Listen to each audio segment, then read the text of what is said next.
Welcome to another episode of the Bastard Sermon. I'm one of your three hosts, Cody Hucker. Patrick Seta. And Hot Dog.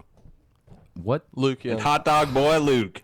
I fucking hate you. Loves his hot dogs. I hate you. All right, our guest this week is Jordan Jones. Jordan is a herpetologist. I hope I'm saying that correctly. Herpetological expert. Am I doing that right? All right. If you guys have been a frequent listener to the podcast, Max Milaren sent us Jordan because he said that she would be a fantastic guest to talk about wildlife and reptiles and all kinds of shit. Max is the spider dude. Scared the fuck out of me for 2 hours Max straight. Smolerin. Yeah. So if you want to go ahead and check out his Instagram too. By the way, I just want to give him a quick shout out. Like, this dude he knows his shit when it comes to like bugs, entomology, and all that. I mean, really go check out his page. He does some badass photography. Also incredibly handsome, so look out for this. He's incredibly handsome, and he's got a beautiful beard. Yeah, Max is so hot, dude. He's the pinnacle of what I think of when I think of hot dudes. Max Milaren, just right at the top of the hot dude list. All right, you think I'm playing? Let's turn it back around to Jordan. Everybody, give it up for Jordan. Thanks for coming on the show. Woo. Thanks for having me. Yeah, thanks for coming on. Can you give us a little background on what a herpetologist is, or how all this stuff works? So, herpetology in general is the study of reptiles and amphibians. So I've been in the herpetological field for 16 years now. Ooh. So how did that start? From like a hobby of getting a pet, and then it grew from there, or? Yeah, it was the obsession. I want to say I was around 7 or 8. I really was into frogs more than anything, and then it turned into turtles. And then when I was 10, that's when I got my first turtle, and it just took off from there, and I haven't stopped since.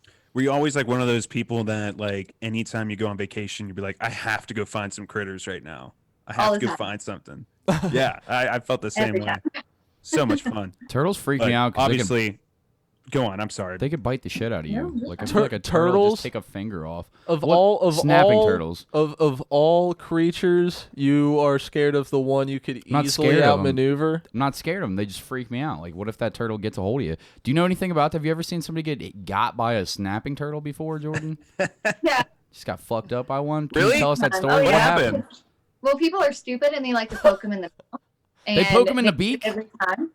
Or they'll put it up near their face and try to like kiss it, or just put it right there and gets their nose all the time. But I mean, it comes off eventually. Eventually. Why would someone ever like they've seen Crocodile Hunter? Like why would they ever try to kiss this? I always see these videos of like people getting their nipples bit by these things or getting kissed. Dude, I don't know why. You used the worst example. You said you see Crocodile Hunter. That dude never got hurt ever. That dude Except for the one time where it went tragically wrong.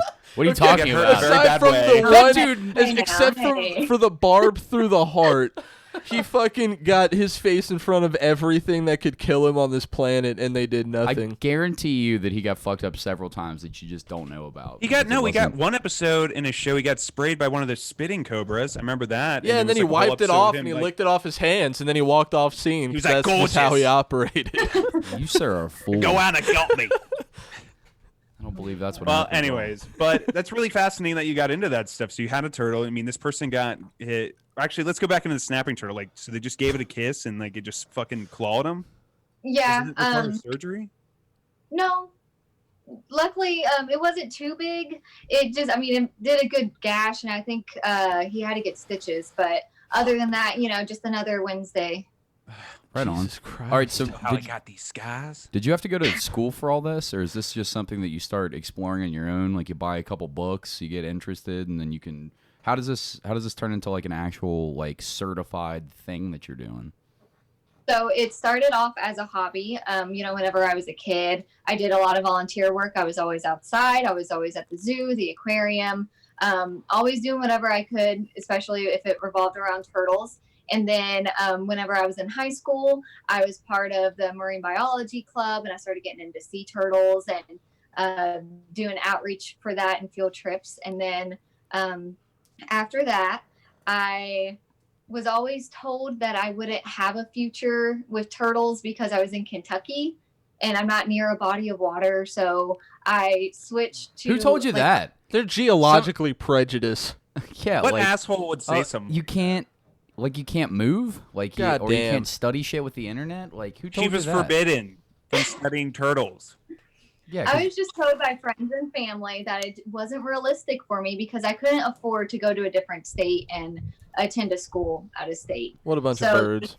They just said it wasn't a reality for me. So I was like, okay, fine. So I went into elementary education, which is the worst. So I flipped back to biology, and I went to a IUS at first, hated it, and then I went to U of L, hated it, and eventually I ended up getting a biology degree. It's kind of useless though. It's like I learned more hands-on. So after that, I then signed up for the International Wildlife Rehabilitation Council, and I got to do a hands-on wildlife rehab course. And so you had to take a test, you had to do a lab, work on cadavers, things like that. Passed that, got a certification, and then I started doing more volunteer work. So I ended up moving to Florida for a couple of months, and I did stuff in the Everglades with like alligators and Burmese pythons. And then I worked at Crow Wildlife, which was on Sanibel Island, and I specialized in gopher tortoises. So would rehab gopher tortoises there. And then moved back to Kentucky because everything's in Florida. I wasn't really needed there. There's enough people that could take care of it. Kentucky, Indiana, Ohio, people don't know anything. So this is the place to be. Yeah. And so I've thrived here. So everybody makes sense here. So you're top of the chain now. Like, fuck all the haters, y'all. They were all so wrong. They were so wrong. Yeah, for sure. Right? So, like, you were in the Everglades and you said you're working with Burmese pythons. Those are an invasive species, aren't they? Like, don't they destroy the entire ecosystem down there? Am I wrong? They do. They eat all of the native wildlife. So they have contractors with Fish and Wildlife, and you get paid to remove them and turn them in, and then they're euthanized. Oh, wow. What the fuck? Is there, like, how big are they getting out there? They're paying hunters to capture these things, like, alive and then bring them in. Oh, God. Why don't they just have the hunters kill them? Are they afraid that would be unethical or something? They're not monsters. They have like a list of how you can properly euthanize them. Doesn't mean people always like to follow it. Yeah. You know, they get all, testosterone. Well, how big are they getting out there? So, like these Burmese pythons. To Fish and Wildlife, or they can euthanize it there. You can shoot it. You can, I think, chop its head off. Things like that. God damn. I wanna back it up just a little bit to the turtles and the tortoises. What draws you about them so much? Why do you like them so much? I think because, as cliche as it sounds, they're so misunderstood. Like, they're not slow. They're very, very fast. And a lot of people like to hit them on the road here, which is unnecessary, or people hit them with lawnmowers, things like that. So who does there that? aren't enough people Holy shit. take care of that. So I'm in the process of mastering how to fix the shells and repair it. I have one over here who was hit by a lawnmower, and she got a splint done and then epoxy clipped her shell back together, and she's about to be released. So that's awesome. It's just, I think they're so misunderstood, and people look at them as rocks, basically, that they can throw and hit and disrespect. So I think that's kind of where it comes from. Why do they smell so bad? Yeah, why do they smell so bad? Like, every turtle tank I've ever smelled is fucking horrific. Oh, what is it about they're aquatic, right? You smelled them, they were in water? Yeah. That's because they go to the bathroom all the time.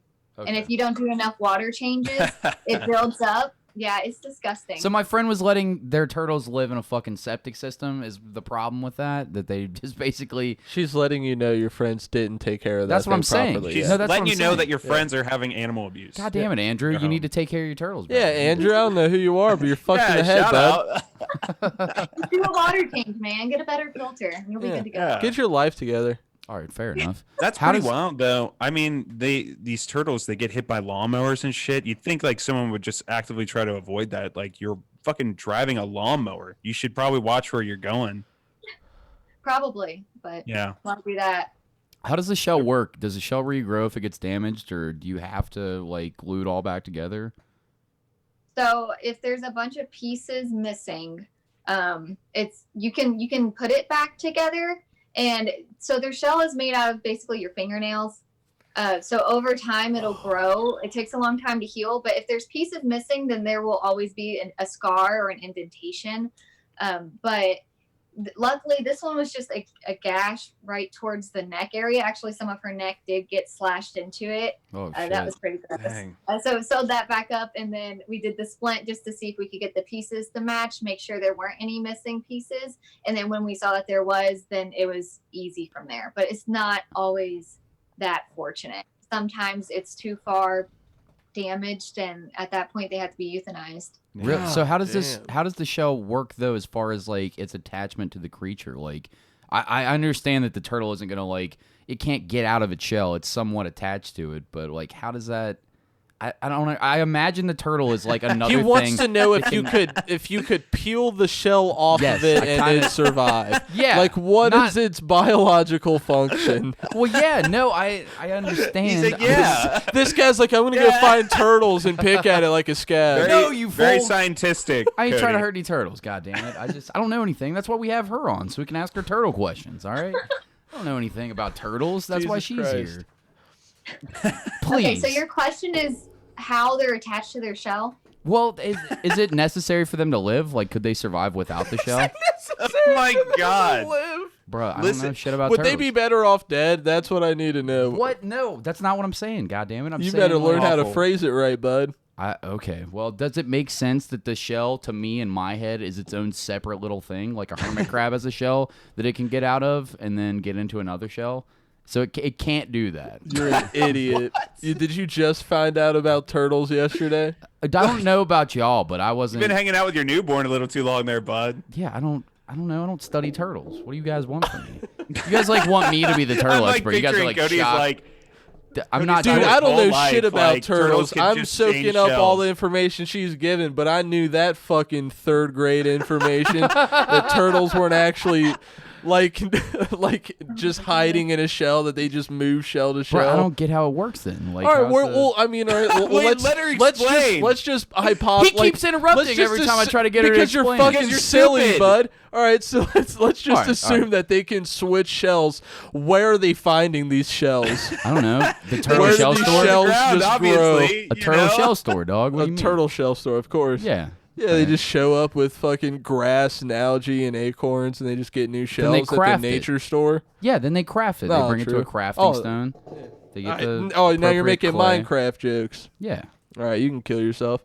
So, anyways, how do turtles work? And that's what he's trying to ask. Yeah. Okay, so as stupid as your question was, it's Thank you. actually a very Thank you, common question. It's very People stupid. always think it's like hermit crabs. So I want you to. I don't think think it. For the record, I don't think it's like hermit crabs. I am just curious, as a turtle layman, how this specifically works. Keep going. Sorry. We all heard you. It was a stupid question. So think of it this way, okay? Your spine, okay?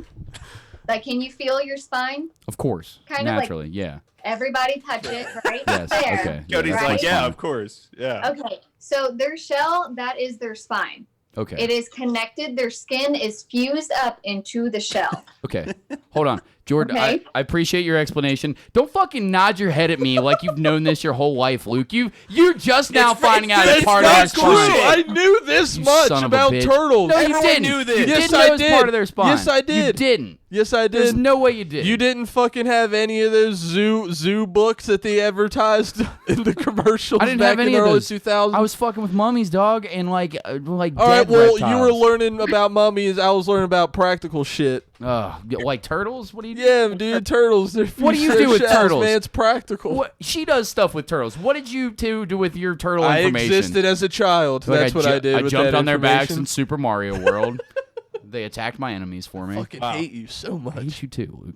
You All right, just- keep going. Keep going. They're attached. Stupid. They're attached to the spine. So wait, they can Yeah. feel it? Does it like They can feel everything. the turtle shell has nerve endings in it? Holy Yeah. Jesus. That's pretty wild. Dang. All And right. if you want, I can get a turtle out here to show you. Please if that don't will peel help. its shell off. Please. Cody keep it would on. probably Well- very much like that. Okay, let me get one. Great. Cody, got I like- can't believe you asked that question. What? She's got like What a stupid I question. fucking hate all you God, guys. fucking idiot over here. She's got like 4 different. Wait, is it 4 different ones? Yeah, that looks. Two Well, I mean, separate that ones? top one. That's might be really cool. One, but I I the can't tell if bottom it's one, 4 or two. if there's like one up top and one down low, but they're like built really It's well. a legit setup. It looks nice. What they're talking about is like these cages behind where she's sitting. Enclosures. If they go to YouTube, they can see them. Whoa, we got the turds. Okay. So this is a tortoise. Oh, okay. What's the difference? Okay. The I know it's a difference dumb is- question. That's okay. I teach kids this all the time. So the Listen difference in. is actually their toes. That is the best way to describe it. So this is a tortoise, but this is a box turtle. Okay. So you won't find this outside. You will find this outside, even in Cincinnati. You will find this. But this is actually my rehab. You can see her little wow. clips up there fused together. But let me see if she'll cooperate and let you see the further, like her neck, her skin is attached right here. I know it's kind of hard to see. Oh, okay. A Wow. little bit. But her skin is attached to the top of the shell. Hi. All right. Okay, that makes more sense now. So everybody is attached. There we go. Kind of like the skin just goes right up in there. Whoa. All right, that makes more So sense. everybody is attached to everybody, and they can feel everything. So a lot of turtles are ticklish, and if you see them, She's just tickling the sitting back there. of the shell, and it reacts. Yeah, they kind of move a little bit, but they can feel everything. They can feel it whenever you tap on them or knock on them, or if you hit them with a car or a lawnmower. Oh, god damn. So when they have like this protective shell around them, obviously, and they use it for defense, I mean, they feel the attacks. That actually, does it hurt them like legitimately when their shell gets like chomped on or something? I mean, if it doesn't break or anything.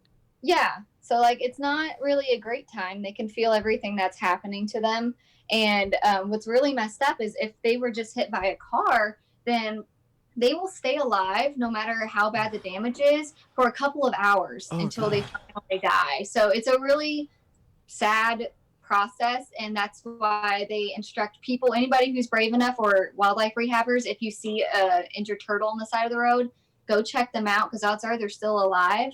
And even if they're on the brink of death, you still want to get them to a rehab facility, because there's a chance they can have eggs. And if they die, you can at least get the eggs out and do something with the eggs. God That makes damn. it sad. Well, I saw that this sounds video. even sadder. Just fucking, Yeah. we harvested you from the corpse of your mother. We just raised these turtles. So dark. But damn. it's like you lose one turtle, or you lose one turtle, but you save like 16 eggs. Yeah. Oh, I shit. saw this video on the internet of how sea turtles defend themselves against sharks, which I'm sure you're familiar with. But like when a shark's about to attack them, basically the turtle will just turn its whole body to the side and just get its whole shell in its mouth, so it doesn't bite down on like the sensitive parts. Ooh. I was like, fucking metal, dude. It's a good safety protective barrier, but you know, when that gets damaged, you're kind of screwed, man. Yeah, that's for sure. So, What do you- what- I got a question. You got the turtle or the frog at a young age.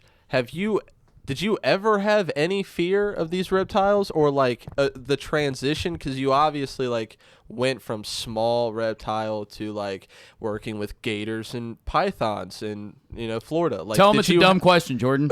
Tell him. Let him know. Let him know how you let me know. Well, fucking, Like, you get stupid. You ask stupid questions, you get stupid answers, bud. All right, come on. Continue with your dumb little bitch ass question, Luke.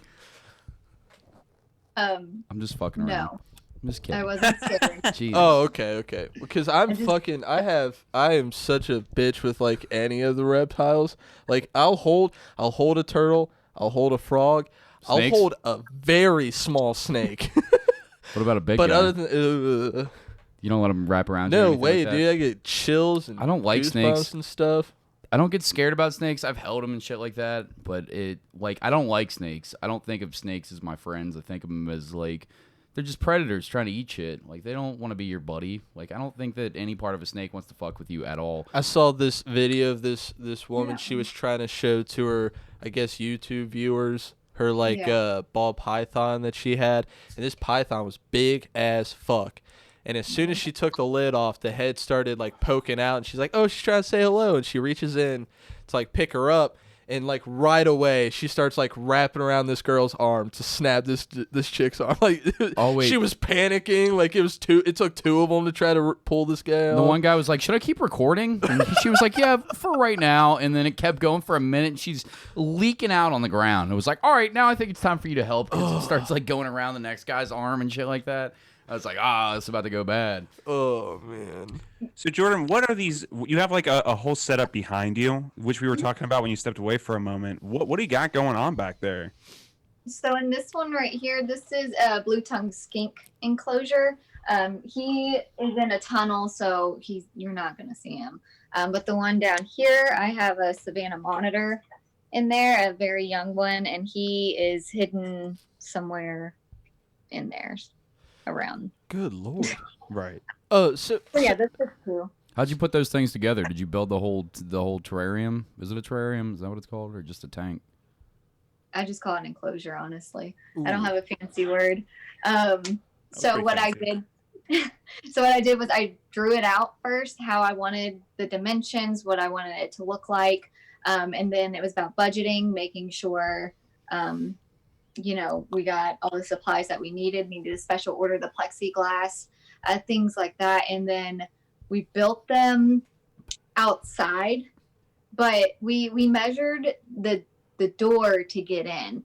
We didn't measure the doors inside. We didn't know that they were a little bit smaller. So whenever we got it in the living room, we quickly realized, these aren't going to fit. So we had to take it apart, put it back together, take it apart, put it back together. It was really stupid, but it's okay because it's worth it. It looks great. Yeah, it does. My friend Sean actually just built one for his monitor. He's got a big he's got like a bearded dragon. He was the one that had the snake that I watched wrap around his arm and start getting him, where I had to like help peel the snake off his arm and shit like that. He was like, all right, fuck snakes after that. But he had made a whole project. He bought this entertainment center and took the top half of it. It's one of those old school ones for one of those big screen TVs, like the square flat ones. Took Projector the top part ones. off. Well, he took that top part, and then the bottom had like cabinet doors, which you put like plexiglass, and then like found out like a locking system for it, put chicken wire all around it, and put a bunch of shit in there, and made a big enclosure for his monitor to have like space, because those things get huge. Like they could be, don't they have the potential to get up to like 6 feet tall, or am I talking about 6 Long? feet tall? long? Yeah, not tall. Well, I guess they could stand from tail to head. These Is that true? dinosaurs? Or am I thinking of a different reptile? No, it can get like 4 to 5 feet. Those things are long. monsters. They're huge. It was like, what are you going to do? Just like open your basement up and let them just like crash in the bay? Like, well, that's where the monitor lives. You can go down there and try to do your laundry, but you got to They're fight the very monitor. intelligent, though. If you work with them enough, they can have the same personality as a dog. That's what I've read. That's what I've heard about him too. That's what he was trying to sell it on. And I was like, yeah, but it's a fucking dinosaur in your house. How do they interact like with other animals? Like because he's got 3 dogs. He always keeps it in the tank, and if he pulls them out, they're never around the dogs. But I assume that would be a problem for both sides, wouldn't it? I could imagine it'd be best to keep them separate just in case, just because monitors, they do have some slight meat in their diet, and we don't need to mistake a dog for a meal. God damn. Yeah, Dude, I that's don't know. metal as fuck. They're crazy looking. They look like dragons. It's fucking so- awesome.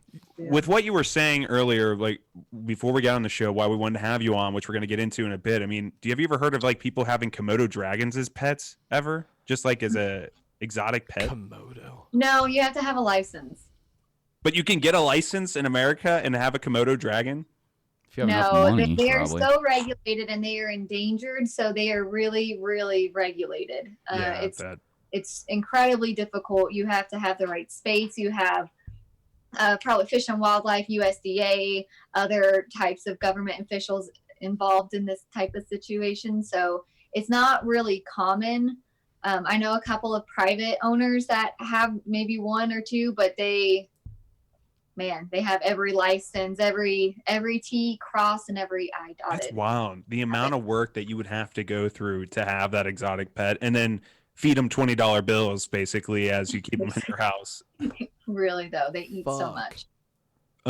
So I mean, that's just crazy that you have to do all those licenses and stuff. Do you have to do licenses like for example, Joe Exotic selling those tigers for $2,000? Like, do you have to have a license to have a tiger, or is that like completely black market? Didn't he Depends on do the state. all of that like under the table? That's why he got charged with that shit. No, he got charged with euthanizing the tigers, which you're not allowed to do.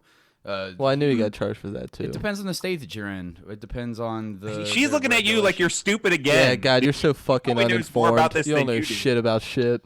Well, I mean, God, Cody, you're off your game today. I mean, he was publicly advertising a wildlife zoo that he definitely didn't have any schooling or certification to own. You're so. saying, looking at Joe Exotic, he didn't seem like an intelligible man?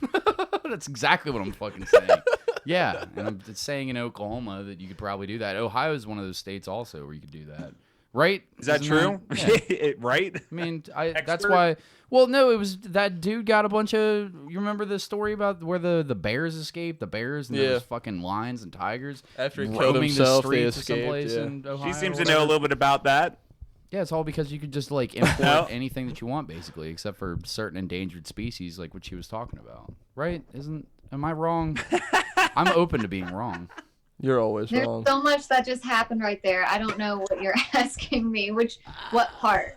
If you could own tigers, if you could that's what Luke asked. No, it wasn't. Yeah, it was. That's what I asked. Oh, okay, it was what Pat asked. But go on. Anyways, You guys are I mean, do you You have to have get a to license, have- or is that all black market? You have to have a license. So there's the black market for it, but that's also there's a lot of behind the scenes, and that's being monitored. So eventually, the people that I know that have gotten one from the black market have been caught by it. So How do you get you're caught? supposed to have the licensing. You're supposed to have the facility. You're supposed to have all the permits, everything. You're supposed to have everything inspected. You're supposed to Yeah. have these things, but clearly that's not always the case. There was like some show I watched once where they were having, it was about exotic pets and like how dangerous they are, and it was like, I guess, following that story of that lady got her face ripped off by that chimp. You know what I'm talking about? But there was like a scenario where like people were having tigers, and they would have in these tiny apartments in New York, and you would see the tigers sitting outside, looking outside the window like a regular cat. I'm just like, how are you doing this? How are you doing this right now? Yeah. Yeah. So how did you get involved? Let's start talking about what was it, Wildlife in Need? Was that it, or was it that was the one? Yeah. Let's get into how you started working there. Let's get into the meat of this story. Okay.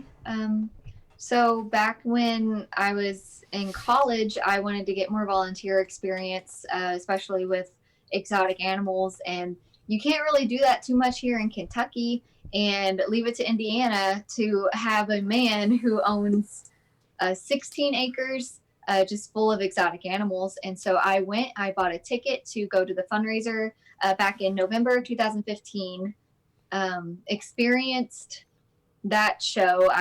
There were tiger cubs everywhere, primates, birds, all kinds of weird stuff. And I wasn't planning on going back until I asked one of the volunteers. I said, "Hey, do you have any reptiles here?" And she was like, "Yeah, but nobody messes with them. Everyone's scared of them."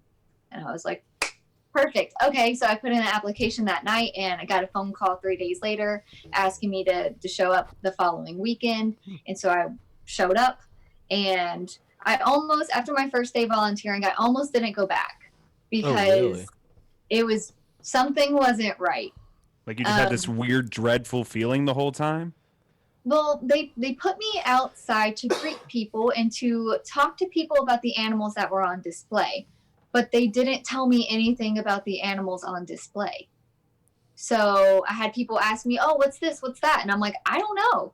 I have no idea." And so I got pissed off because I wasn't being told things. Oh, no. We lost connection for a second. Oh, no. It's all right. Lost it. Just give it a second, boys. A little dead air. All we have to do is call her back. Hold on.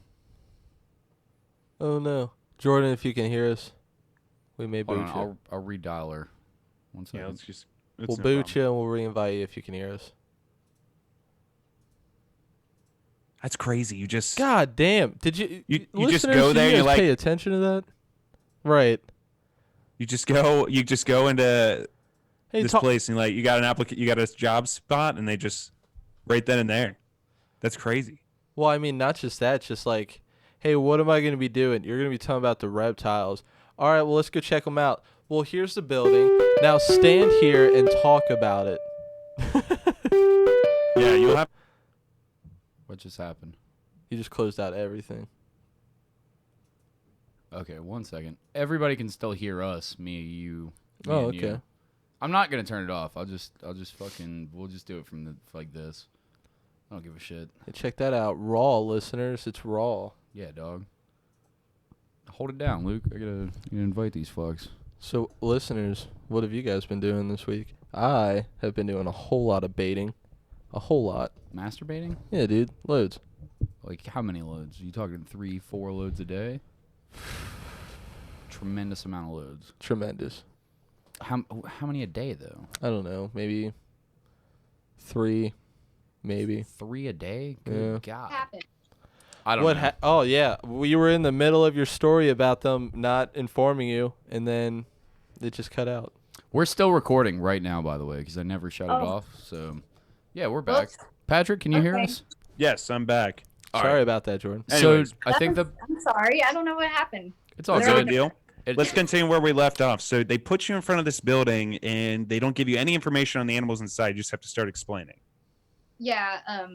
So they didn't tell me anything about any of the animals, and I wanted to quit, but I knew that there were animals. There were reptiles there that I wanted to take care of, so I stuck around. And then a couple months later, in January, a fire happened, and 41 animals died, and the Jeez. majority of them were reptiles. Oh, And- my God. I had just started to get in there to meet them and interact with the animals. So the majority of them perished. And Stark's wife at the time texted me, and she was like, "Oh, I'm so sorry, Jordan. Looks like you don't get to work with them anymore." Oh, wow. What kind of tongue-in-cheek response is that? Like a text to your employee, like, guess you won't get to work Who with else them worked anymore. at this place that we had on the show? Was it Tony Yeah, Seiler? No, it was Matt. Was it Max? They weren't in it, but Matt went to it. He went to a show. Yeah. He didn't know, though. And you said- he found out later. And he ended up apologizing to me. And I was like, dude, no, it's fine. Nobody knows. That's the beauty of the manipulation aspect of it. You don't realize what's going on, so don't get upset with yourself. But what matters is that you know now, and you can spread the right information. Right. What were we gonna say, Pat? Oh, I was gonna say. So there was a fire. Like, can you talk about like what happened? Like, how do 41 animals just die in this fire? Was it some freak accident? An or insurance something? fraud. So it's still undetermined. Imagine that. We think it was a majority of just so much neglect. And when you think about, there's birds in there's tropical birds in there as well. So you have the tropical birds and you have the reptiles as well. And it was in January, and Indiana is stupid cold. And so all of the heating elements, I think, was just a recipe for something to happen. But there's a lot of speculation and a lot of theories, insurance money, and but they never came up with a decision on how it really happened. Dude, they're That's all crazy. like fucking scummy dudes. I bet it was another insurance And you claim. said the Allegedly, person that's we have no information. What are we gonna? I What said are you I doing bet. right now, I Luke? said I bet, you son of a bitch. and you Jesus. said that you said Stark, and the person, we didn't mention this in the show, but it's Tim Stark that runs this, right? Right. One of Right, the and you- one of the 3 jerks from the infamous Tiger King. Yeah. He shows up in episode 2, episode 4 and 5, and episode 7. Which one is he? The cult leader? He's is he the one dude that, who has the No. monkey always on his chest at all times. You Oh. don't. Does you he do that all the never- time? You never All see the him time. without that monkey on him. Is he the one that was gonna build the thing with the Yeah. douchebag? Yeah. Whatever the one that. Okay. Yeah. And then he eventually at the end. planning on moving everything to Oklahoma, and then that didn't work out So for I him. have a question. When you you said you became a part of his organization through like what schooling it was? No, No. How did you get a part of them? I saw it being Oh, advertised. that's right. Work with the exotics, and there wasn't anything like that here in town, and so I wanted to check it out, see how I felt about it, and kind of go from there. And I knew I could get hands-on experience, and I mean, I worked with some of the most craziest exotic animals that you wouldn't be able to anywhere else. So when you first heard about the position, you applied and you went. Was this your first hearing of or encounter of privatized zoos? Yeah, so Yeah. I was Okay. completely blindsided. I didn't know that private owners can do these types of things. I thought he had all of his licensing, and he was a credible source, and I believed everything he would say all the time. I went with it because, Well, he had a monkey on his chest. Why wouldn't you? well, not in front of me. Oh, okay. He, like, in Luke front of just the automatically officers. assumed that this dude always has the monkey with him at all Like, times. fucking of the day. Wake up, ape. We gotta go. I'm having a there's a conversation, camera- monkey. You better get up. He starts shaking his cage violently. Get up! I'm trying to talk to one of my employees right now. Puts the monkey's all rattled on his chest. God What'd you damn it. say? It's all publicity. If there's a camera, there's a monkey. Okay. And Is it he knows always- he can sucker you into it. Yeah. Well, I mean, isn't that like a lot how they always do? Like Doc Antle, he would always go to his police functions, from what I remember in the show, and just bring all the tiger cubs, so that way Wasn't the maybe we police- just turn a blind eye automatically to the whole thing. It was more than that. He went to Congress and shit like that, and would bring them in and have politicians. It wasn't the police. He would have the politicians taking pictures with the big cats and shit like that. That way, that if they ever tried to go against him, he'd be like, "Oh, they're against it," and whip out pictures of them with like the Man, hypocrites. What? yeah, Crazy. exactly. It was all manipulation.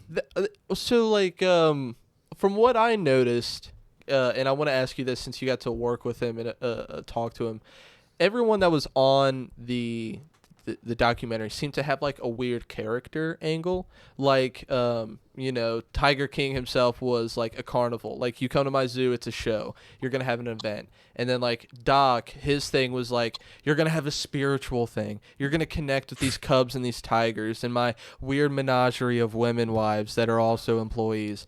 And then like what exactly was Tim Stark's whole thing? Just like, we're here to save animals and inform people? Like, what was his weird angle? Did he have one? Like his tactic. Yeah. So his primary tactic would be saying that he rehabilitates them and provides a safe haven to abandoned and rescued animals. Like, he always went that route with just wildlife rehab, because he wasn't good enough to get a cult of women like that on him. Yeah. He tried, man. He idolized. He really Doc did? like no other. That was It his looked like boss. everyone idolized Doc from that documentary. He was the so, biggest you know, creep. He was the he couldn't get creepiest the one. but he could get the money Yeah. because he had the cubs. So that was part of it, and he knew he could get the money if he told people this sad story about how he's trying to restore the population because there's only 2,000 left, and you're not going to be able to get this up close and personal in a zoo, and he has more. Well, he used to say he has more variety of animals than you'll see at the zoo. But what he failed to mention is like, yeah, there's a more variety, but the quality is so poor. You don't get to see the majority of them because they're dying. Right. God God damn. That's crazy. What do they do to hide all of them? Do they have like a hospital section for the animals I specifically? can't even imagine how sad that room She's has to be laughing on like the zoo as you place. ask. Like their little like veterinarian like building is probably the saddest looking building Yeah. ever. Yeah. That's What fine. was it there's like no there? veterinarian building Oh, okay. at all. There's never. Oh, really a that's why vet you're laughing. there. That's horrific. So there's no animal treatment on site at the facilities at And- all? No. Jesus Christ. There is a vet on call, but I've never seen one.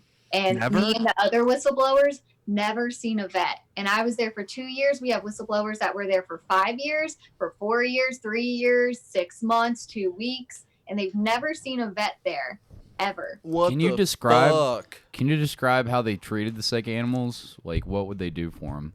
God. In one situation, there was a bird that was injured. Something was going on with it, and Tim's way of euthanizing it was to break its neck, but it didn't die. when he did Oh. So it just had its neck broken, and then it died hours later. Oh my God. Hours had- later, he just snapped it and threw it on the table. It's squawking, and they just walk away. Yep. Oh man.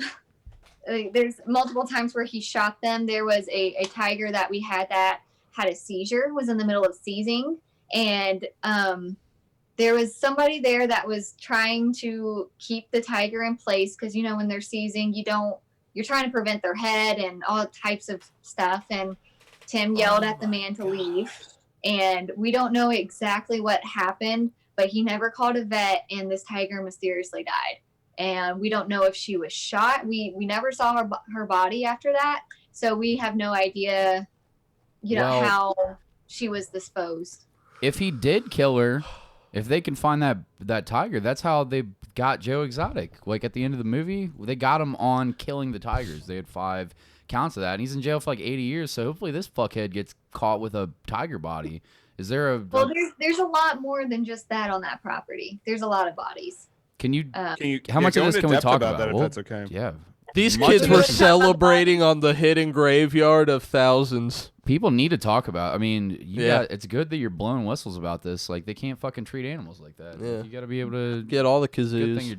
but you're in the middle of an ongoing legal battle. So there's certain things you can and can't talk about. Is this one of those things where you got to like cover your ass and say something? I can talk about like me personally burying the animals.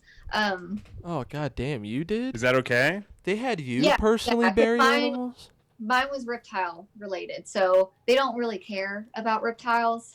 Oh, so To be like you fair- went out of your way to make sure that they got good burials. Yeah. Oh, yeah, that's solid. So I can actually thank this whole situation in Wildlife in Need for getting me introduced into wildlife rehabbing, because I didn't have plans on doing this. I was basically forced into it to learn how to do it because there was never a vet there, and I was tired of them dying. So I started teaching myself veterinary medicine to keep them alive. So that is the only good thing that's really ever come of that whole situation. Is now question. Oh, we lift our fingers up whenever we're trying to talk so we don't talk over each other. You could go on now. Oh. I'm waiting after Okay. you. Yeah, after you. Cool. Okay.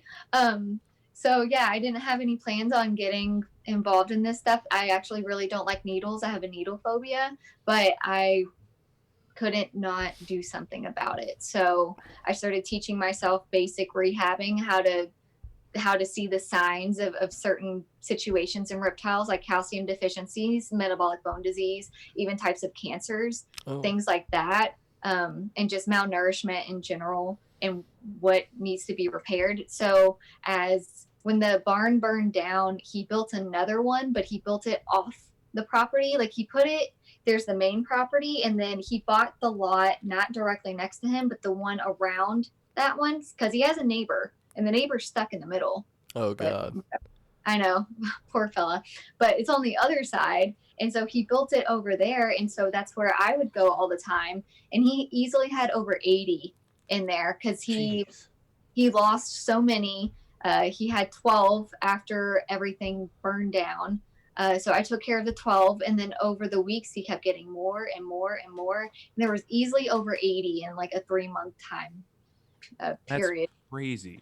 Fuck. And he wasn't providing the supplies. He wasn't providing the things I needed, the heat bulbs, the food. And I was having to buy feeder insects out of my own pocket, and bulbs and lamps and everything to keep them alive. And it was a horrible situation. And whenever, things were just too far beyond repair and they would pass, then I would do the burials just right outside the barn and say a couple of words and actually, genuinely care instead of just throwing them in a hole. Yeah. And while they're still actively dying and Right. being done with it. So Yeah. did you end up, because you said you were there for 2 years, am I right? Mhm.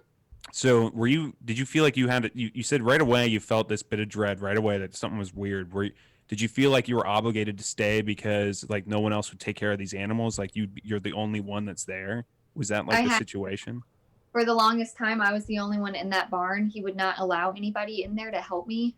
I had to beg him, and I have the screenshot of the text message of me saying, dude, like you are getting more and more animals, and this was like a 3-hour shift, and now it's an 8-hour shift because I'm doing everything by myself. I need to have more people. And so he said I could have 2 more people, but I had to tell him who they were because he didn't trust people. And I mean, can you really blame him? If you're doing stuff, you don't want certain people to know about it. So I had to get like 2 or 3 people cleared just to help me out. And at that point, nobody was ever there for Tim. They were there to keep them alive because without us, they were just going to die. Do you think he knew that so that way he could force you all to work there? Like, I'll make you care for the animals so that way you can't leave me. In a way, I don't know if that was if Like a that guilt was trip. applied to the reptile barn, but I know with other parts on the facility, he would intentionally kind of give you that guilt trip. And I remember his wife at the time telling me, she was like, I don't really understand how we have people who volunteer here for years and then they just leave and abandon the animals. But in reality, they're either forced out by Tim or something happened that made them have to leave. So it's a guilt tripping. It's all a big manipulation tactic to get damn. you to stay. And it works. It Yeah, works. I'm sure. What's you get crazy into is this that like field, it works and it's acknowledged. Like I know what you're doing, but I can't stop it. You know? Yeah. They it seems like they just totally take advantage of the people that actually want to come there to help and love animals when it's just some big money grab for these people. Yeah. They don't really give a shit. Uh, And I will say, like, I to the got people, you know, the past volunteers, employees, and even the current people that are there, I know what they're doing and I know what it's about. And it's about the animals. And I don't blame them for that. It's upsetting because a lot of them were my good friends. And now we don't speak because when you leave, you're done. It's a cult. They Like won't let you talk. excommunicated. Yeah. It's like, it's bad. Oh It's like an honor. God. They don't talk to you anymore and they totally cut you off and you're the enemy and you're the bad guy and you're automatically PETA. And I'm like, dude, no, you're so stupid. No. So it sucks because I lost a lot of good friends, but I know I'm not mad at them for it. I know why they're there and I'm glad that they are there because I'm not able to be there to take care of them and somebody has to and it's not going to be Stark. Yeah. I was gonna ask why you left on that note. God Like how it actually got there. Like what was the lead up to it? It makes sense everything that you've explained so far, but I mean, was there like one final straw that broke the camel's back, or just everything? Hopefully So not literally. The final, it's funny that you mentioned a camel because a camel did end up dying and that's another. Did they literally just stack straw on its back to see how much it would take to kill a camel? Like, let's just, No, you they know, just Tim's totally over there dumping straws one by one on its back from the top of a. Sorry, but it's fucking. This is No, ridiculous. They ended killed up every forgetting- animal, made them suffer to death. What a fucking bunch of fuckheads. Keep going. Yeah. They ended up forgetting about him and he slowly died and Forgetting about decomposed. Oh my god. How do you forget about a camel? It's a And we huge even made a goddamn shirt for camel. him. So it's in the whistleblower merch shop.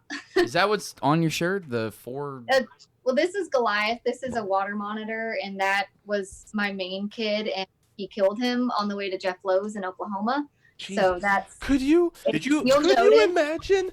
Could you imagine just like, fuck, it smells back there, man. And like another day goes by and you're like, I don't know what that fucking smell is.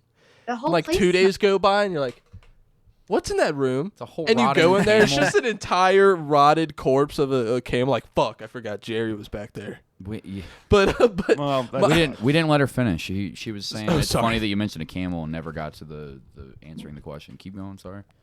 No, you're fine. But no, there was a camel there.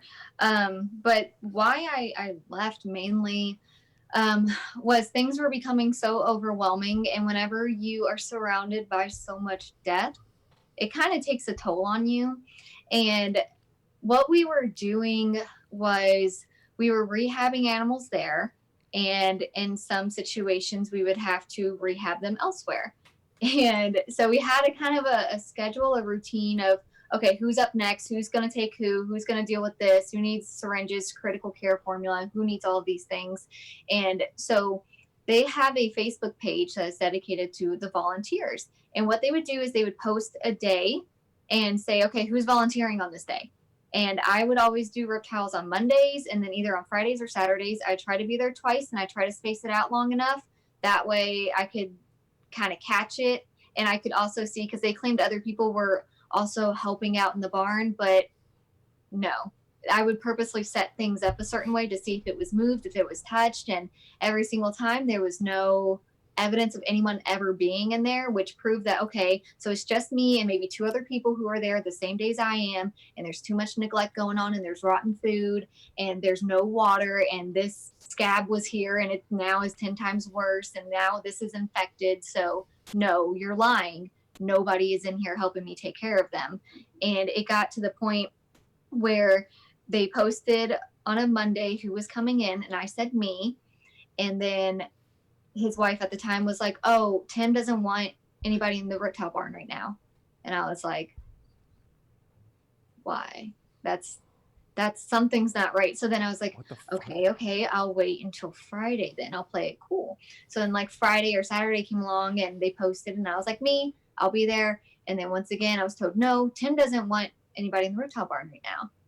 And so then finally the next week, I started getting worried because I'm like, okay, things don't have medication now. Things aren't being fed. My weight schedules are off. Nothing is balancing the way it was supposed to. Progress is now being lost because I can't get in there to take care of them. So then the next week, I posted again, like, I will be there. And I was told, okay, well, Tim doesn't want anybody in the barn anymore. And so I messaged him privately and we said some words. And I was like, you're talking Tim, you about everyone bitch. else, right? I was like, you're not talking about me because I've been there since you built it. So you're not talking about me. He was like, yeah, I don't need anybody in there right now. And I was like, okay, well, then my services are no longer available to you. Best wishes. And then I dipped. Have you heard, you said you still had friends there. Have you heard about the progress of the reptiles, or were they just like, oh, it's just like the camels. They were all left in there and they're all dead now? Well, the majority of them did perish. I found out. Fuck. Yeah. And then I found out he sold a bunch of them.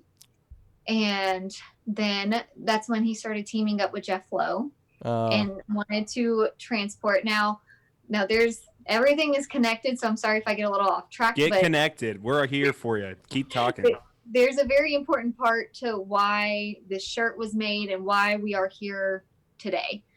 So there was an Asian water monitor, which is a cousin of the Komodo. No, it's not a Komodo. You don't have to have a license to have this animal, which is very strange because they can get like 8 feet long. Do they also have botulism in their mouth? No. That might be it. Yeah, that's probably why. maybe a little bit. So great personalities, great. They're so wonderful. And so he had this giant water monitor named Goliath, and Goliath was very scary looking. He was very big, and he was my best friend. I showed up there, and he was the first person I said hi to, or first animal I said hi to. And I'd go into his enclosure and give him little scrubby baths and give him an egg and make sure he was fed. And he, oh my God, that was my kid. Try not to get tail whipped by him in the middle of the bath. Hey, he was nice though. He didn't tail whip. They never tail whipped it? I've seen. He didn't bite. Like, I have pictures and videos of where like I'm laying on him and we're just hanging out snuggling. Like, great lizard. Could you scratch his belly like a dog straight up? Get that leg going? Like, get that back leg just rocking? Except for a claw, yeah. That would happen. But he liked his neck rubbed. So, like, I would rub his neck a little bit. And he enjoyed that. And now, quick question. If you took all the scales off of a lizard, would it be able to live? I'm sorry. I'm fucking around. Can it just move into another set of skin? This fucking It's a comedy podcast. God, what do you guys want from me? I'm into a trying to sock. bring it to comedy at some point. Goes into a sock. Keep going. It just goes into a sock. But yeah, that was my kid basically. And so whenever I quit, I was devastated because I didn't get to see him anymore. I couldn't save anything anymore. And so 2 weeks after I quit in 2017, I had a meeting with Indiana Fish and Wildlife and Indiana USDA.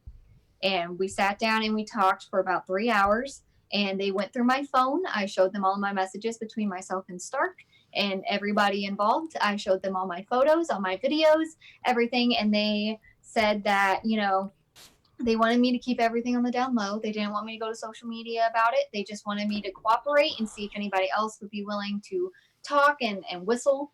And so we kind of started the case a little bit. But at the time, there was 3 of us. There's only 3. And that just wasn't enough because they were mainly concerned about the tiger declaw. They didn't pay attention to, they didn't pay attention to really anything else. Get down. Is that a giant water monitor or something over there? You got an 8-foot lizard to the left of you right now. The crocodile? It's actually just a ferocious kitty cat. Sorry. She's trying to get in the tortoise house. But so Fish and Wildlife told me to just stay low, don't get on social media, and that they would do everything they could to get these animals out of there and make sure that they went into reputable facilities. So I stayed quiet and ended up moving to Florida, doing all my lizard stuff there and alligator stuff. Came back, and that's when Tim Stark started working with Jeff Lowe. And we had heard Tim had a heart attack. And I remember getting really concerned, which is so messed up. That You were after all worried this, about him? still, like, Well, because he takes care of all his animals, right? Is that what your concern was, or not? Like takes care, but like is that where you're concerned? You were worried about him for real? for a second, because as messed up as it is, it was like that father figure that you hated. I know In a way, exactly but what you mean. You were so obsessed with you wanted to make him proud, you know? Yep. And he had told me that he was embarrassed he had a female running his reptile barn. And so I had used that as fuel and was like, well, then I'm going to prove you wrong. I'm going to build these enclosures. I'm going to make them perfect, and I'm going to get this thing spotless. But he didn't provide me with the resources, and I don't have the funds to fund somebody else's nonprofit. I was working full time. I was in school full time. Like, dude, you got me messed up if you think I can pay for this. So no. So I used that as like an ammo. And so whenever I heard he had a heart attack, I got a little concerned. I was like, well, I hope he's okay, you know, because I didn't know what was going on. And then I found out in either August or September of last year, actually Jeff Lowe had posted something on Facebook, and like I have all of those screenshots of him just ripping Stark a new one, saying that Stark was doing all this illegal stuff, and started exposing him in the pictures, and then started saying how like he went and visited his facility. Jeff visited Wildlife in Need and saw how bad it was, and just that's what started the battle. And then that's when Jeff said that Tim had transported a bunch of animals in the back of a trailer to his facility in Oklahoma. So isn't Jeff Lowe a real piece of shit too? They all are. There's not a single decent person in the whole documentary. That dude, that douchebag and a half, like that was like on Joe Exotic's side for a fab minute, went to Tim Stark shit and was like, this is garbage. Like, this is terrible. Like, publicly said that. Like, do you think that that's like, is that a representation of how bad Tim Stark's facilities are? Or is it just that Jeff Lowe being super manipulative after something went under the table? Shit. Probably just talk both. Okay. Have you met all these people? Have you met all these people that are in this show and like how crazy they are and all this shit? So I have talked to Jeff Lowe before, but I haven't met him in person. He gave me his phone number at one point because I was trying to get him to interview with the news station. And so he'd given me I asked him, I was like, can I reach out to you? All of this stuff. You know, I have Attorney General. Well, actually, Attorney General wasn't even involved at that time. But I had my news reporter about to do a story, and I was trying to get him to do it. And he wanted to go for it, but then he backed out. Because now it's about money. If you want to interview him, you have to pay a fee. It's really stupid. So, like, I've spoken with him before, but luckily I've never met him in person. And that's not really a person I have a desire to. I'm very fortunate to have never met Doc Antle. And that dude seems like the biggest fucking creep ever. Yeah, ever. for lest he tried to kidnap you and recruit you into his fucking cult. Where he just straight up in that documentary he was talking about where he would just like, oh yeah, these girls would start working here at 16 years old, and then he's like basically describing how he groomed them and gave them a house and married all of them eventually, and then fucking like, it's like, man, this is just a weird sex cult involving reptiles. It's just your way to fuck around with everybody that you want, basically. Like, it has nothing to do with the animals. Like, you seem like a real sociopath. Yeah, they all do. All of them do. Yeah, that's exactly why it was so riveting, because it was a bunch of fucking maniacs abusing animals, living lavish lifestyles that weren't real. I forget who it was in that documentary that said it, but they were like, everybody involved in the big cat world is a scumbag on some level or another. It was the dude who was missing a leg. Yeah. Was it him? Yeah. I had both legs. Oh, both legs. Yeah. Yep. You're right. But I had a question. You said you didn't meet Jeff Lowe, but you obviously got to meet Tim Stark, and you had said when you had left working Tim Stark and you had talked to the agents of Fish and Wildlife that there weren't many of you. When did how did the documentaries release affect you and how many people are now whistleblowing? Well, was when it dropped, did like your case was like, okay, we got steam now, or what? Well, what really got a lot of people whistling was whenever we found out that he was transporting animals to Oklahoma last year, around this time-ish last year. We started finding out that he transported the animals, and we were confirming with Jeff Lowe which animals had arrived and which ones were DOA, dead on arrival. And that's when I found out Goliath was one of them. My lizard was one of them. And that's when I popped off and I was like, you know what? I know I made a promise to Fish and Wildlife, but that was 2 years ago and they're not doing anything. Yeah. So whatever. I made a giant Facebook post about it and it went viral. And then I had a couple more people start whistleblowing with me and we all started sharing our stories, because you would think we wanted people to understand that my story, yes, it's traumatic what happened, but I was only on one part of the property. Yeah. All of the other whistleblowers were spread out and it was happening to them too. So it's not like he was neglecting just one half. He was neglecting the entire property. You know what you guys should do? To share our stories so people could see, oh, it's not just the reptiles, it's the tigers, it's the primates, it's the small animals, it's the foxes, it's the bears, it's the otters, it's everybody. There wasn't like a single group or animal that you can think of that like actually was well off. Like, these guys are doing all right, but everyone else is struggling. The monkey. Even the monkeys they're in bird cages. Oh God. What the fuck? Are you serious? You know what you guys should absolutely do? All of the whistleblowers, no matter how and it would have to be after your court case plays out, which could take who knows how fucking long, years usually for cases that are real big with lots of information, a lot of people and stuff like that. Hopefully it works out in your guys' favor. But even if it doesn't, I think that you guys could get traction the same way that Tiger King got traction through like a documentary. Hit somebody up. Hit the people up that made Tiger King. It might sound ridiculous, but like if they had some fucking like, if they had as many people talking about it as telling stories like you're telling, as you're saying that there are like whistleblowers, that would get a lot of traction the same way that Tiger King did. Have you thought about like making something like that happen? Well, there's a part to that, but you can't talk like. Okay, fair enough. It can't be aired. It has to be cut out. Awesome. Okay, I've got another question. You had said that you had to learn and teach yourself a lot of veterinary skills and whatnot, including the mending. You had said the mending that you did on the turtle that you showed us earlier. Did you really learn to do all that and do that yourself? Like, did you just find that turtle and you're like, I know what I need to do to fix this turtle shell, and just got the resources and did it? Are you talking about that box turtle? Yeah. That box turtle, somebody had reached out to me through Facebook a couple months ago and said that they found an injured box turtle in their yard.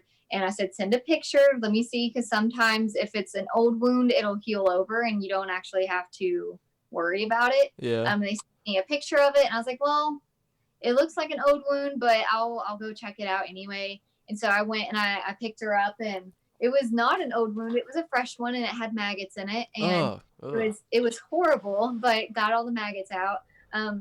So all the stuff that I taught myself was all about like how to handle infection. Yeah. And typically, like, I'm familiar with what antibiotics I would need or any topicals, and I typically have that on hand. I have my own shelf full of medical supplies over here. However, with something like this, I have some good friends in the veterinary, and so I went to the clinic and explained the situation, and they did a splint, and they showed me how they did the splint. And then I had to do the injections here at home and do the topical cream, because there's this really cool cream. It's like a silver cream, and it helps the regrowth of skin. Oh, what? So you can actually, if you have like a scab or something, you could apply this to help increase the growth of skin. And awesome. Since there is a gash in her neck from the blade, I had to apply that. And so then after a week or two of that, brought her back, and then that's when the epoxy started happening. So that was with the help of a veterinarian. Everything else, luckily whenever I was at Wildlife in Need, I didn't have a situation where there was a cracked turtle shell. Yeah. So that I wasn't learning. The situations that I mainly encountered during that time was malnutrition, calcium deficiencies, infections, missing toes, missing stuck shed, everything like that. So I started teaching myself about how to notice the signs about like a calcium deficiency, how to predict it, how to reverse it, or how to stop metabolic bone disease, how to properly syringe feed and find out how much to syringe feed and do conversions to find the right balance and things like that. So that was the beginning. And then just over the years of not only dealing with that stuff, but a lot of volunteer work, just constantly evolving like a Pokemon. See, I had to ask because like you had said you had learned it, and then I thought of the turtle, and I was like, I didn't know if you're just some like forest healer that just picks up animals and knows like, I know what to do, and just waves your hand and it's all better. Like you just picked up this turtle, saw the gash, like I know exactly how to fix plays a flute this. made of wood. Right. Just starts healing itself. No, it's like a deer's antler or something. I thought it was a one woman's job on the shell. I didn't know it was a team effort. No, I'm so sorry. No, you're fine. Not that magical. I would so. That'd be really cool, and I could make a killing. Like I can be. Maybe that should just like, why don't doctors dress up and have a gimmick like that? Probably because they don't seem because they need to be taken seriously in order for them to get paid. They have to top dollar. sterilize. They went to school for 10 years to not dress up like wizards, Luke. Running around with a giant beard and a staff. I would take my dog to fucking Dr. Slavathor. That's because you're a dork like me. Me and you would both be at that doctor's office. However, the rest of the logically thinking world would be like, fuck that doctor. I would go with somebody that looks like they're not Why part not? of the Ren Dr. Fair. Slavathor's wearing mithril armor and has a plus 38 shield. You make a great point for Dr. Yeah, you make a great point. So back to the case, because I am very curious about a little bit more details on there. So you have all these whistleblowers. What's the like end goal here? Like, are you trying to put this dude in jail for life, what's the goal at the end of everything with like the animals and everything? Hold on, I'd like my son to answer that question. Just here. All right, no, I'm kidding. Go ahead. Put that man in jail for life. Couple of goals. We would love it if he was incarcerated, especially with this upcoming court date. He's been in contempt of court for a hot minute now, so it's about time something happens about that.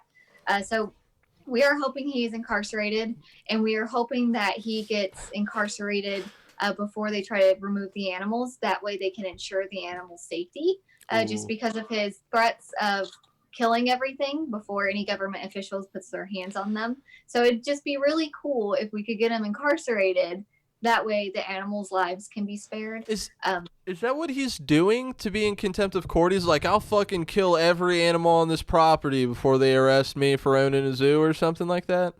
No, he's just ignoring every single requirement the court is ordering.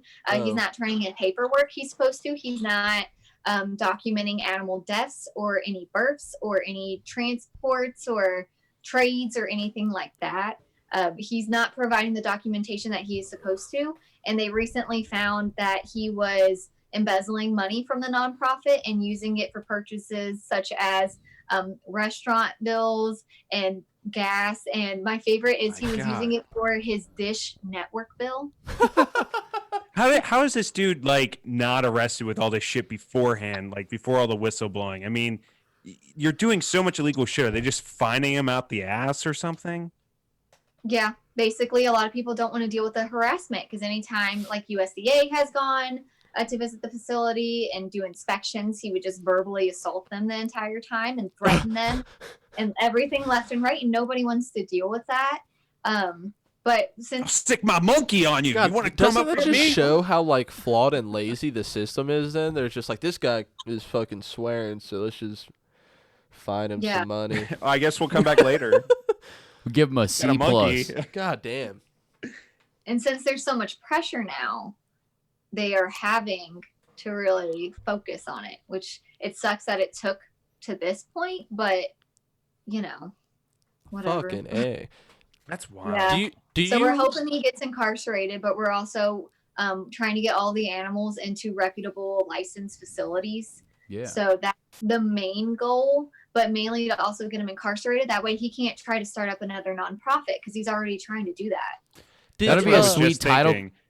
I was just thinking, just for a moment, like this reminds me a lot of like the SeaWorld situation where like everybody's getting rid of SeaWorld over here, but they're just selling the parks to different countries or they're just going to different places to just try to put it under a different name or something ridiculous. And Right. it blows my mind that they can get away with this shit with these crazy huge animals. Yeah. It's messed up. Do you think your court case would have would have the traction that it does now if it was not for the documentary, or do you think it would still be doing just as well? I think it would still be doing just as well because our interviews with the news station, which I don't know if you guys had the chance to watch it, that I didn't know you were interviewed by news station. Can I pull it up? I can pull it up right now and screen I'd share like to see it. But how do I find it? Tell us how to find it real fast. WHAS11.com. But as you were saying.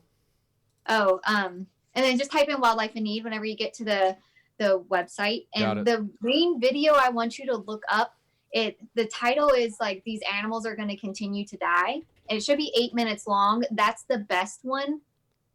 That's the one where all of the whistleblowers and some anonymous people are in it. And we're talking about it. That aired in February, and that hit everybody like crazy. That went viral so fast. It should be titled like, these animals are going to continue to die. 1 second. Let me make sure that you guys can hear the sound on the die. computer. Share computer sound. February 28th. All right, which one was it now? Tim Stark loses appeal. Wildlife in need ordered to cease and desist. Wildlife. It's going to be an 8-minute long video, and it's posted in February. I want to say February like 26th or. Got it. There's one right there. Tim Stark, wildlife in need owner, Indiana AG face off in But court. it might be the one with the Right here on the night team, the Indiana attorney. Sorry, that was a 2 minute and 45 second one. What were you saying? I'm thinking it's the one with that mink with that face. Oh god. Right here. Yep. Maybe that one. Yeah, it says it in the description. These animals are going to continue to die. Is it 8 minutes long or something? New here 6 minutes and 20 seconds.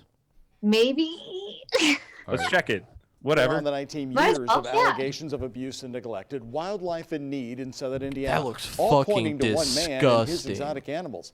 Our focus team took Those those food allegations bowls. to the USDA, and this week the feds ordered Tim Stark to cease and desist.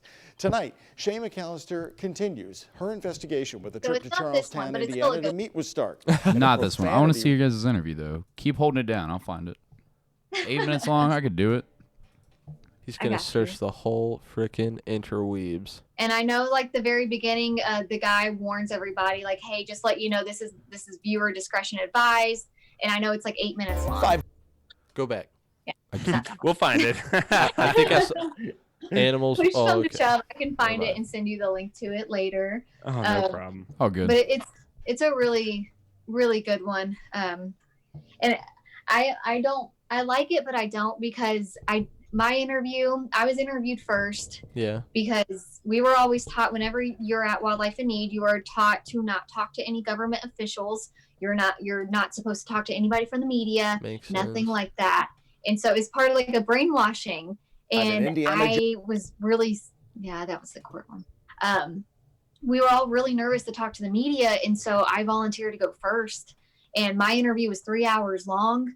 And we talked about anything and everything. And it got really emotional. And so they caught that part on camera.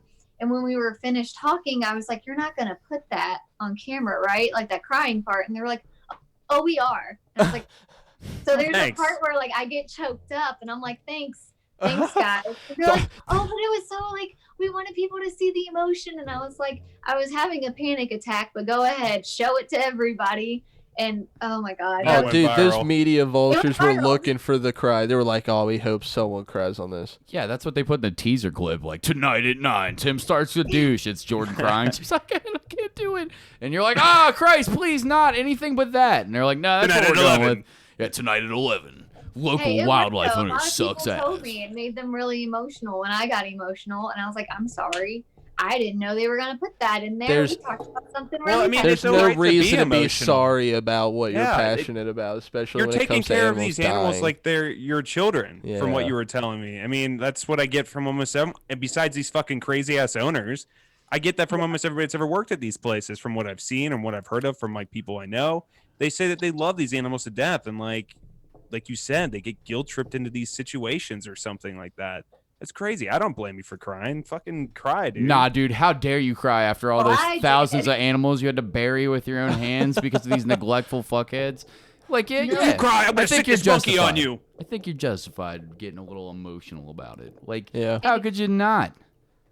It's funny because whenever our reporter confronted him about everything, he said that we were cleaning and that we were just taking pictures of stuff and we were blowing it way out of proportion, and that we were the ones that were neglecting, and he shouldn't be held responsible for what his volunteers and staff members do. And I'm like, that's how this works though. Whenever you go to McDonald's and they mess up, you talk to the manager, and you are the manager, dude. So, and we weren't neglecting, we were cleaning, and we were told that if we see something that's out of the ordinary to take a picture and send it to him. So the majority of those pictures we have was because we were sending it to him to make him aware of these situations. We just happened to keep them. That's hilarious. just This ignored dude was the- like, the just picture. please store all the evidence you possibly can against me. And he probably literally thought- ignored like almost every single one of them. And I ended up blowing up on him, and I have this screenshot of that beauty.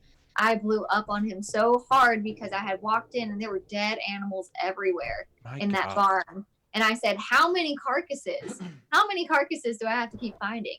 Seriously. And I care about you, and I care about this facility, and I want to make it thrive, but you're not giving me the resources to make it that way. And it's an embarrassment, and you're an embarrassment, and blah, blah, blah, blah. And it was a lot. What'd he say? What'd he say back to you when you tell him this stuff?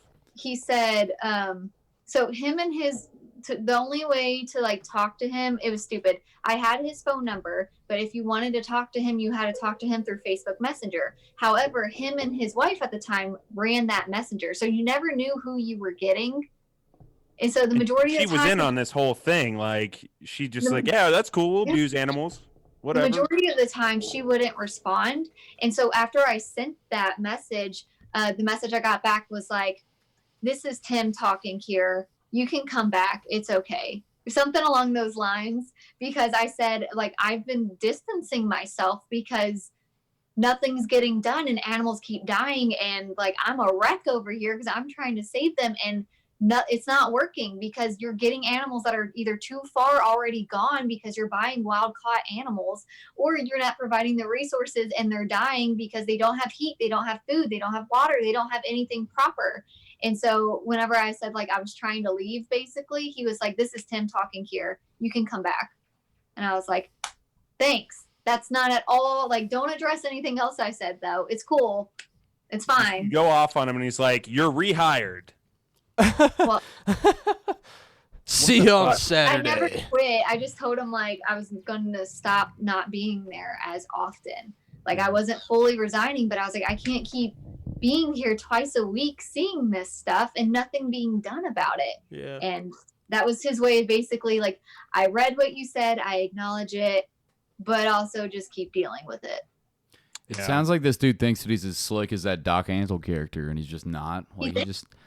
What, you said he is? No, he thinks like that. Oh, yeah. That's something he's always idolized. And I was But like, Not at Well, all, I mean, dude. that's explained in like You're a the crusty Tiger old man King- with a monkey.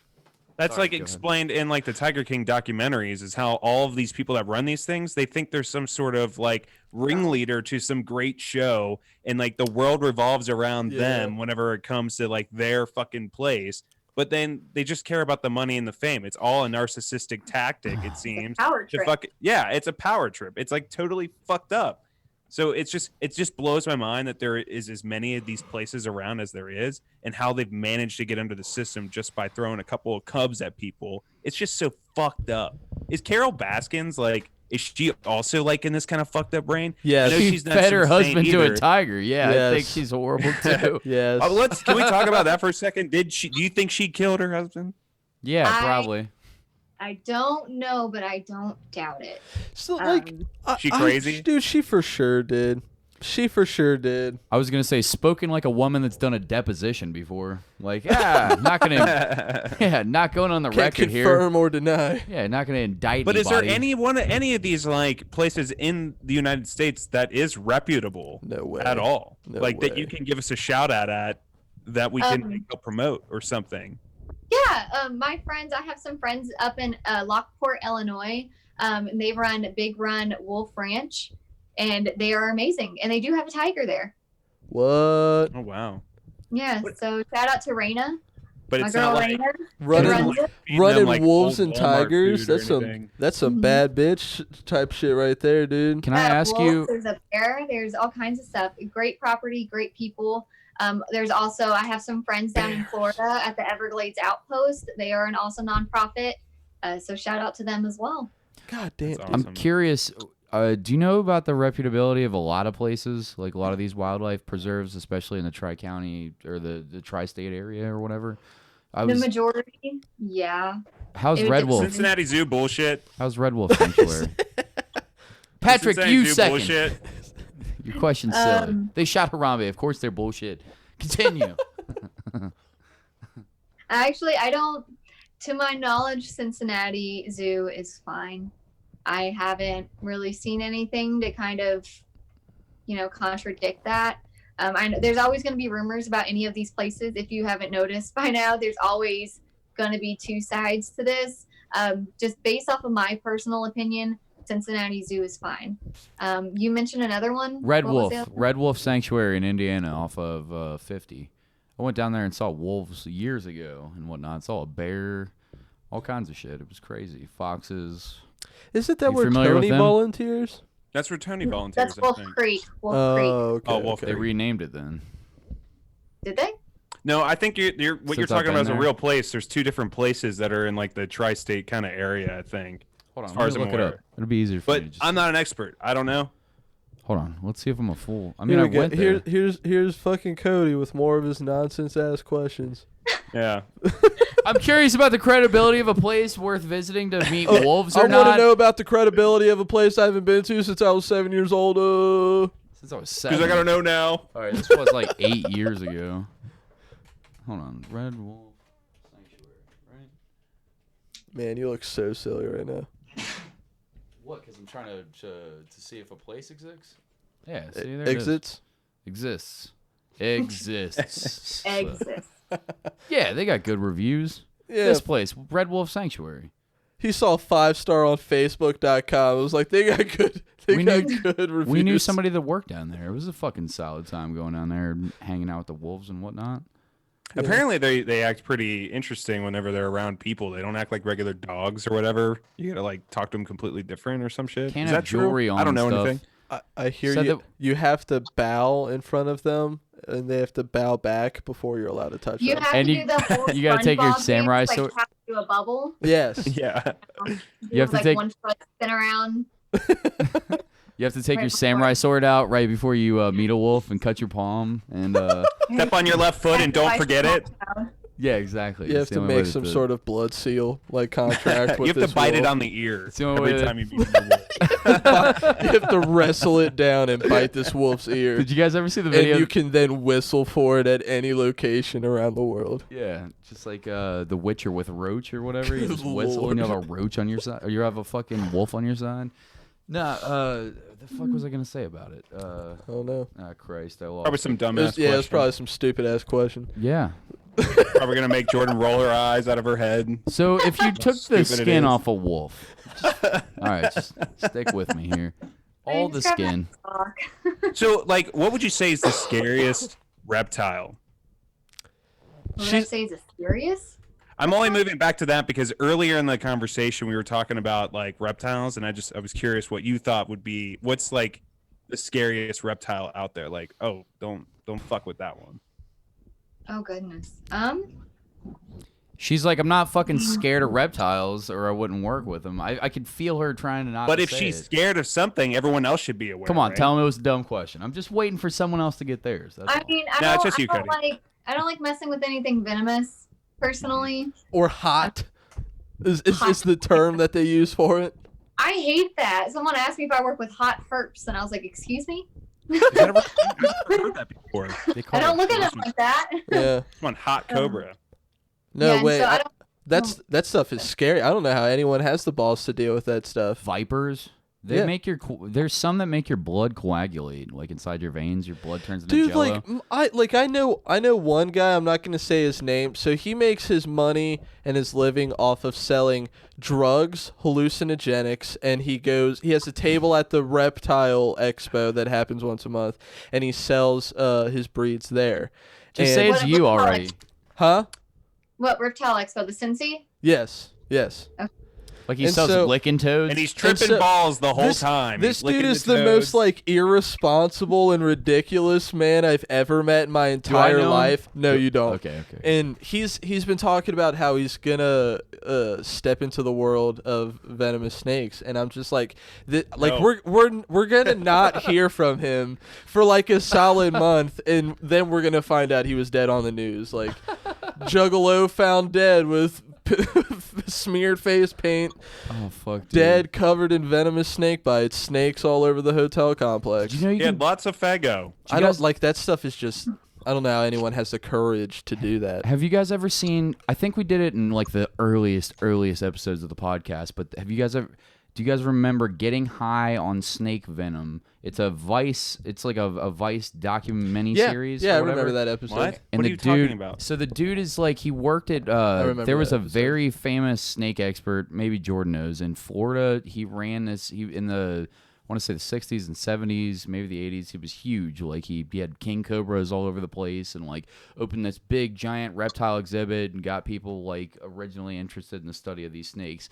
Well, whatever. The guy that is a part of this documentary, he basically like it milks the snakes for venom that he keeps. Has like a bunch of different venomous types of snakes, and was like breaking it down. The beginning of it, he shows you what the venom does, because he pricks his finger and dumps it into a shot glass, and then after he's milked like a tree viper, he dumps like just a little pinprick worth, and he was like, well, this one coagulates blood, so watch it. And then he starts like moving the shot glass, and it turns into like blood jelly inside of that. And then he was like, then there's the other ones that stop your nervous system, so they won't coagulate your blood, but they'll just shut your entire body down.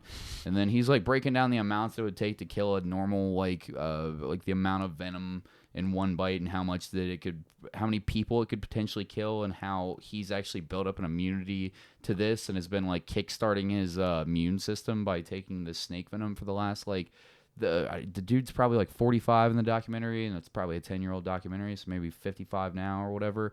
And he's talking about how he's got studied by doctors and all this shit. Could have been lies. He didn't have any paperwork there to back him up or whatever. But he's like an older dude, like skateboarding. Now he's living in London or whatever, and fucking skateboarding everywhere, boxing throughout the whole thing. Like, had just got hit, showed himself like milking a snake, putting it into a syringe, and then hitting himself up with it, and just like building his own immunity to it. Like, is this bullshit, Jordan? Is he fucking talking out of his ass right now? It's a real thing. I mean, he's talking, but I don't know. Yeah, I'm like, get to the point. I believe it. I believe it. I saw the episode. That shit was legitimate. Hold on, you guys hold it But down. I mean, it sounds like I'm not surprised that somebody would do that. Oh, no way. He's looking it But up. I think that's a special type of stupid. I agree. I agree, because, like, why would you dabble with that type of, just even the smallest over measurement, like, when you're starting to build an immunity, which is, like, that's it. It's over now, and you did it to yourself. This strain right here gets you so paralyzed, bro. It's the best shit ever. Now watch it. The dude's crazy. The shit's wild. God, what the fuck, dude? We get to watch this together. How wonderful. Yeah, I mean, show you the effects of the hemotoxin venom on blood. Okay. Hemotoxin, bro. Dude, You can already see snakes, pretty man. quickly, it's kind of congealing. It's quite Yeah, he sounds gloopy. that shit, man. And I'm beginning to wonder if that's such a good thing to be happening in my body. part Sometimes two. I'm No. like, God, that can't be Red good. Rum, what? What the fuck is he doing? He cuts Don't himself, have that. coagulates the blood, and just writes red rum on his fucking. it's a Well, 22-minute documentary. Maybe this is his shining. All that stuff's for effects. I mean, he's doing it to.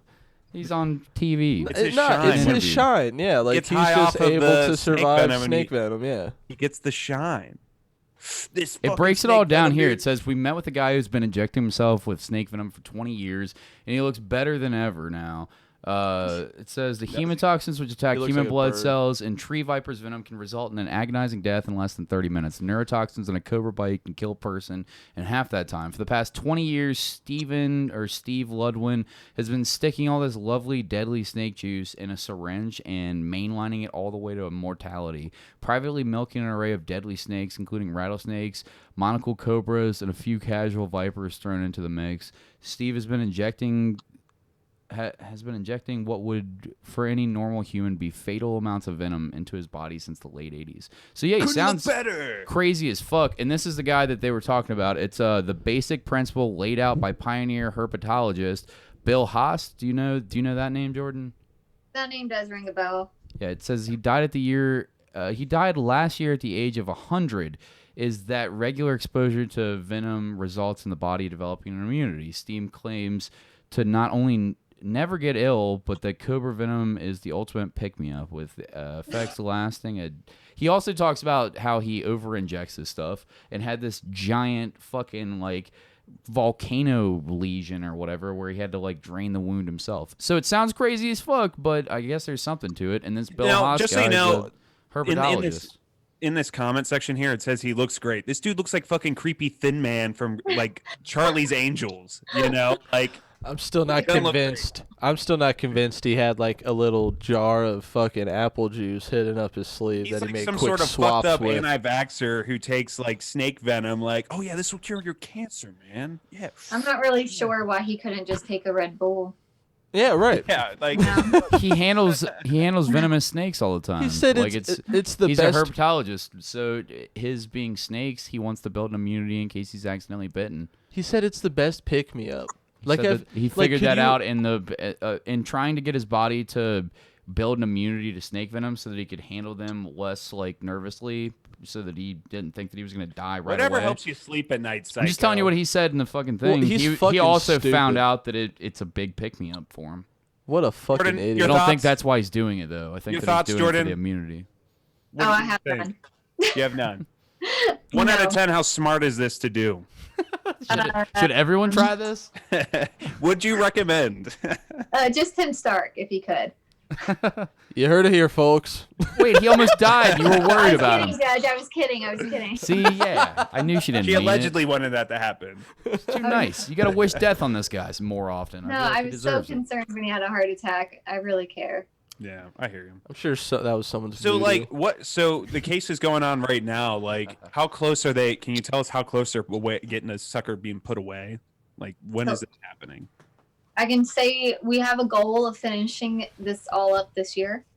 It all depends on the court system, though, and since we have this nice virus going around, things have been a little bit postponed. However, he keeps violating court orders, so we keep going to court. And we had a court date in it was either in late June or early July, and now we have another court date on August 7th in Indianapolis, so we will be going to that. And that will be really fun because the motion, they just uploaded it, and you can go to, it's like mycase.in or .gov, something like that, and you type in Timothy Stark, and you can actually see every single document, and you can see every single thing he's ever been to court for as well. Oh, yeah? 6. Yeah. What's something So- embarrassing he did, huh? And like speeding, he's got a really heavy foot there. So yeah, you can check out all of his court documents on there. And this motion that was recently uploaded on Friday, this is the first one I've seen that actually mentions doing something about the animals. Because so far they've been just trying to, it's like an onion. So they are peeling away and taking away each little part of him until he has nothing left. So we went after his exhibitor's license and we won. So now he doesn't have an exhibitor's license. We took away his wildlife rehab license, even though he wasn't rehabbing anything. We took away his falconry license, his fish and wildlife license. So like we're taking all of these licenses away, and now we're showing the judge, hey, he can't afford to take care of these animals. He is too irresponsible and too immature and too crazy, basically, to be taking care of these animals, and they are in danger. And now this is part of animal welfare, and he violated the Endangered Species Act and the Animal Welfare Act by declawing the tiger cubs and everything else he's done wrong. So now we're finally getting to the good part of, okay, can we get this guy incarcerated, and when can we get these animals out of there and into the right hands of people who will actually care and know how to take care of them? Yeah, so that was my next question. I don't remember if I already asked, but where are these animals going afterwards? Like after this all is said and done, the dust settles, animals can go to other places. Where would they go? It would just be court-ordered facilities. So I don't have that list. The judge actually has that list.